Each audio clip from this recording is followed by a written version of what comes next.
Hi, my name is James. Find me today in Airlie Beach on the 30th of January 2025, and I would like to talk to you about a plan that I have. I'm currently in Airlie Beach, Queensland, Australia, and I'm currently walking to the supermarket after sleeping this morning, and it's now 2:30 in the afternoon. I'm currently working as a express bus driver or coach captain for a company called Greyhound Australia. And I just arrived this morning at 6 a.m. into Airlie Beach. I sleep all day and then I go back to Harvey Bay at 9 p.m. tonight, and I'm just going to get some groceries for dinner. My plan is that I'm going to retire early.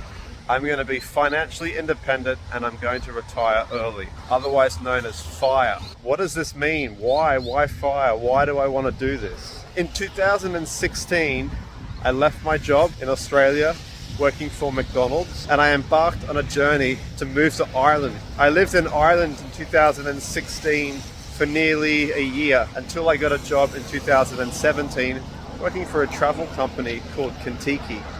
Kentucky is the world's #1 travel company for 18 to 35-year-olds, and they operate coach tours around Europe and other places around the world. So I worked in Europe. When I left Australia and moved to Ireland, I sold all my possessions and put all the things that I needed in one suitcase, and I moved around the other side of the world. But when I started working with Kentucky, I took that to another level, because rather than living in a house or an apartment, I would find myself living on the road, because Kentucky operates tours for around 30 days at a time. So you would leave London, do a big loop around the continent of Europe, and 30 days later, around then, you would arrive back into London. So I found myself living in hotels. And if I wanted to buy something or get something new, I needed to throw something away, because I only had a suitcase, and a suitcase can only hold so much. In addition to my suitcase, I had a 1 meter cubed box in central London as a locker that I stored things that I wasn't using, such as winter stuff in the summertime stuff in the wintertime, etc.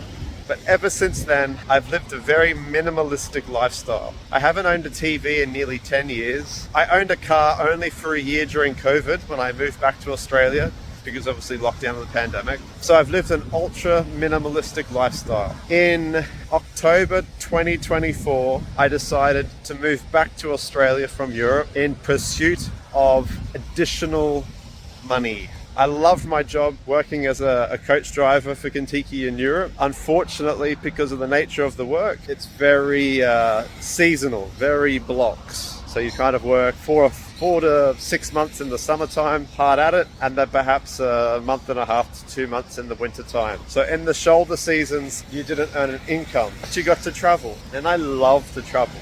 I love to explore different places around the world. The thought of having pizza or pasta not in Italy just confuses me. So why am I making this video? I did really well financially working for Kentucky because I didn't spend any money on accommodation and other lifestyle creep factors. I managed to save up a pretty good amount of money, but I wasn't sure what I was going to do with this money. And I thought, I'm going to come back to Australia and perhaps I'll purchase a house and continue to work and live in Australia on a permanent basis.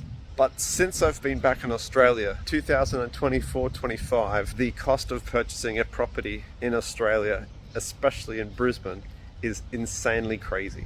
The cost of a house has increased nearly 15% year on year since the pandemic. And I think the average price for like a 1-bedroom apartment in a somewhat centralized place of the city of Brisbane, you're looking at roughly 400 to 450,000 Australian dollars, which I don't have that much money in the bank to buy it straight out cash. But then it got me thinking, what's the best way for me to grow my money? And then I started to go down rabbit holes of looking at different investment strategies, such as the stock market and ETFs versus just leaving it in the bank, earning a really good 5% interest rate at the moment because inflation and interest rates are so high. I looked at whether or not I should purchase a home as an investment property and rent it out, and then rent myself somewhere else if I needed it. They call that rent vesting. So I didn't know if that was the best thing for me, and I sort of looked up Where was I? The rain's coming and going. Rent vesting, that's right. So I would purchase a property that I could afford to purchase on a mortgage, and then get that money back as rental income while paying down a mortgage. But then, because of how inflated the property market is at the moment in Australia, it got me thinking that it wasn't the best return on my investment. Could I make more money elsewhere on the stock market? It got me thinking, could I generate a passive income a more effective way other than renting out my investment property, because I would have to pay down a mortgage. There'd be certain things that I'd need to do to maintain it. I don't think I would be making passive income until I paid off the mortgage, and that might take some years. And that led me down a rabbit hole of different YouTube videos of learning how to trade on ETFs, and what an ETF was, an exchange traded fund, which is like a box of different stocks or shares that you can purchase and be a little tiny part of, and you have enough of them and you're quite diversified. And we'll talk about that later. So it got me thinking that, wow, the stock market on average has returned about 8% for many, many years. And it might go up and down, but 8% across the board's pretty good. And then I added to a compound interest calculator the amount of money that I actually had saved up from previous work at Kentucky, etc. And I was like, what? Compound interest. I need me some of this. So that's when I decided to move back to Australia. And my intention was to work as a bus driver, working in Australia, but in the mines. In the mid-2000s, getting a job in the mines was seen to be the big payday, because you could make over six figures, and you don't have to be a college graduate or university graduate. You could sort of do it, without much formal education, if you will. And I looked up on the internet before I moved back to Australia that I could make around $100,000 as a coach driver, driving fly in, fly out in the Western Australian mines. But because of timing and Christmas, etc., I didn't think when I moved back to Australia in late October that it was the right idea to become a coach driver or apply for jobs as a coach driver near Christmas. So I was going to take a job somewhere closer to where I grew up, where my parents live in Brisbane. And I managed to get a job with the company that I'm currently working for now, Greyhound Australia. Now, the run that I currently do, and I will be doing for the next 6 months, is between Hervey Bay and Airlie Beach. My accommodation is paid for at both ends. I have zero expenses that I need to maintain, and all the money that I make can go straight into savings. And that led me down another rabbit hole. This is Woolworths, an Australian supermarket chain, and I always come here every time I'm in Airlie Beach because I look for the discounted specials, things that are going to expire in the next day or two. Talk about that later. So here's a recap.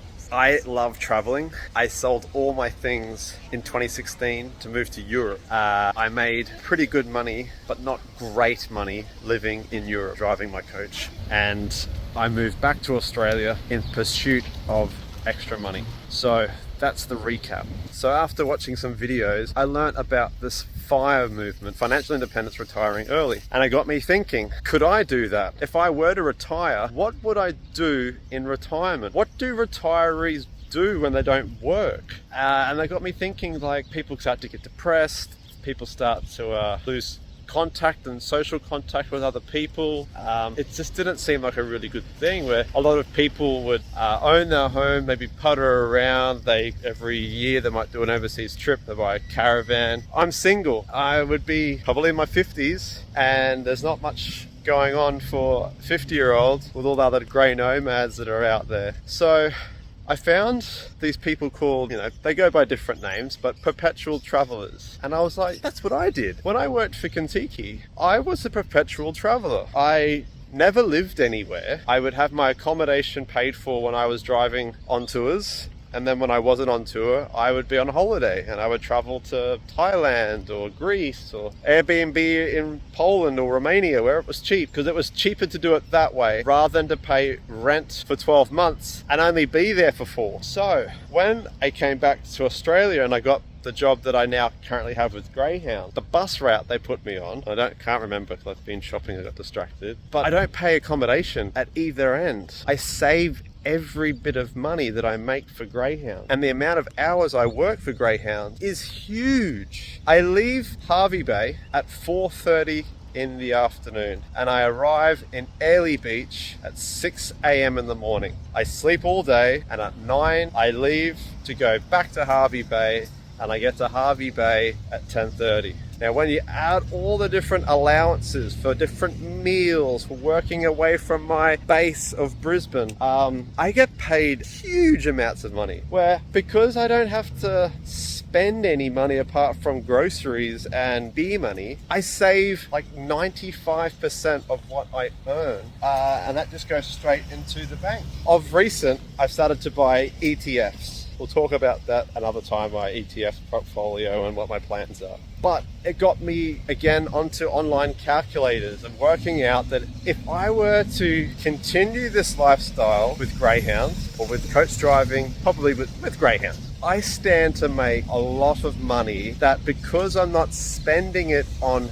rent at either end because I travel for work, and all I need to do is spend it on food, and I can buy discounted groceries like I just did. The saving I can do for the next, 5 years, it's just insane what I can do. And that's where I found fire. If I can save 95% of my salary, my wage, whatever you want to call it, it's a almost certainty, if I can stick to the plan, that I will retire before 2032. And if I can retire in 2032, at the age of 40 something, I can go back and leave Australia and continue to travel the world, because there are countries out there that are a lot less expensive day to day than Australia is, and I could rent an Airbnb for a month in Southeast Asia or in South America and integrate myself into the local community for a longer period of time, rather than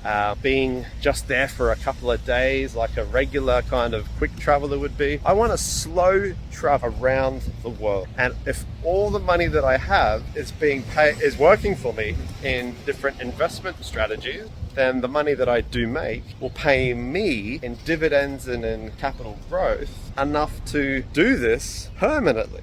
And the great thing about it is, just because you retire doesn't mean you can't work again. And coach driver, I know we're in demand because not many people want to be on the road for the length of time we are. That I could ring up my former companies and say, hey, look, I'm going to be in Europe for a few months. I'm going to be back in Australia for a few months. Do you need a driver for a week, 2 weeks, 4, 6, 8, I don't know, whatever weeks? I think if the going was tough and they needed someone and they had that reliability with me, then yeah, they would say, come on back for a short period of time. And just coming on back for that short period of time might just top up my bank account with extra luxuries that perhaps I wouldn't necessarily be able to afford. Or if there was a dip in the stock market, that might just be enough to ride out the downtrend wave, so I wasn't selling an asset at the wrong time. And it got me thinking that I could spend that time traveling around bucket list items like India and like Brazil, Rio de Janeiro, Christ the Redeemer. And it's a big wide world out there, folks. And if you haven't seen much of it, I highly encourage that you go and see it. And I have. I've been to 64 different countries around the world. I've been to every single EU country. I did that last year. And then I could do different new adventures like volunteering. I could volunteer in different organizations just for a bit of experience, something that I've never ever done before. Have you ever wished that you wanted to, do a job and you couldn't afford to do that job because it didn't pay much or you didn't have the time? Well, if I retire early, it buys me time. So buying me time is why I want to retire early, so I can do the passion projects that I want to do. Not just, I can do them, but not as often or as many as I'd like to. And because you're constantly traveling here in different places, the cultures, the food, the people who you meet, that's what I want to do. So it's nearly 2 days time. It's the 1st of February, 2025. And I have zero idea whether these videos will even see the light of day. But I want to bring myself, even if I just self-reflect and watch these videos, on my journey to financial independence and retiring early. And I assure you, I'm going to make mistakes. I'm going to get knee deep into the weeds of money and finances and boring things that, I mean, I love a spreadsheet, and I've made a few that we'll go through. Maybe those spreadsheets will work today, maybe in 4 years time they don't, and you'll see updated ones in the future. But I want to document this whole journey, this whole lifestyle, and will it work for me? Now, I got to caveat a few things. I'm single, I have 0 children, and I have no expenses. If you have children, you're in a relationship, your situation's different. Obviously, it's going to be different to what mine is. And I'm a very adaptable, flexible person. I can survive without the mod con. So don't come hating me and say, well, the only reason you can do X, Y, and Z is because of X, Y, and Z. Not about that. So this is kind of like the introduction. I just want to introduce myself. Again, I'm James. I'm living currently in Australia as a coach driver for a company called Greyhound. I travel between Hervey Bay and Airlie Beach. I'm 41. I turned 41 in November, like 2-3 months ago, and I want to retire before I'm at the age of 50. And when I retire, I want to be able to be flexible enough so I can permanently travel around the world, going from country to country on a modest budget. You won't see me at the 5-star Hiltons, etc. every day for my retirement. Modestly priced Airbnbs with kitchens that give me the ability to save money and cook. I haven't cooked meals for years in my previous job with Kentucky because the tours just go to restaurants and you get your food paid for. But I'm going to end it here, back where we started. It's currently cyclone season up in far north Queensland, and there's one that's kind of up near Cairns at the moment, and everything's raining and flooding, and hence the reason why we've got a whole bunch of water everywhere. But the next video, I think I want to talk to you about money and my money and what I'm going to be doing, why I'm going to be doing what I'm doing. And a lot starts for me in my journey on Monday because it's the first kind of bank day of February, and I will be changing my strategy now that I have a clear path as to what my goals will be in this fire plan that I have. All right, until the next video, thank you.